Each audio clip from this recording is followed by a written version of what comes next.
लाल बुंद तप्त लोखंडी सळ्या खुपसण्यात आल्या, त्यावेळी छत्रपती संभाजी महाराजांच्या मनात काय विचार असतील?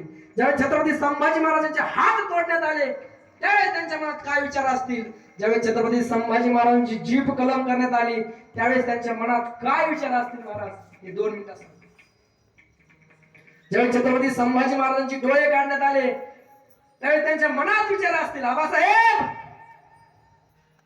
आबासाहेब, आभाळाच्या डोळ्यातून तुम्ही मला पाहत असताना, आबासाहेब, आबासाहेब, आभाळाच्या डोळ्यातून तुम्ही मला पाहत असताना आबासाहेब, पण तुमचं आभाळ एवढं रूप पाहायला मला डोळेच शिल्लक राहिले नाहीत आबासाहेब.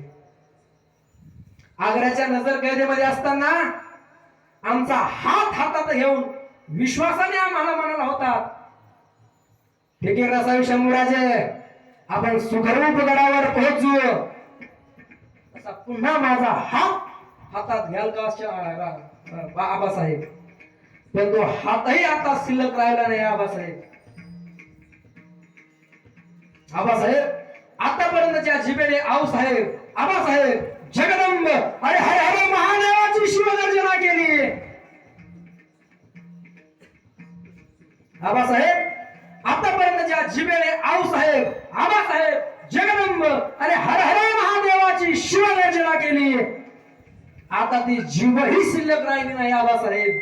पण एक सांगतो आबासाहेब, माझ्या रक्ताचा अभिषेक घालून जर स्वराज्याचं मंदिर पवित्र होणार असेल आणि माझी ओळख शिवपुत्र म्हणून होणार असेल तर त्या रायरेश्वराच्या त्या रायगडातील रायरेश्वराला एकच मागणं मागेल की 1000 वेळा जन्म दे, पण शिवपुत्र म्हणून जन्मे, शिवपुत्र म्हणून जन्म दे. विठ्ठला.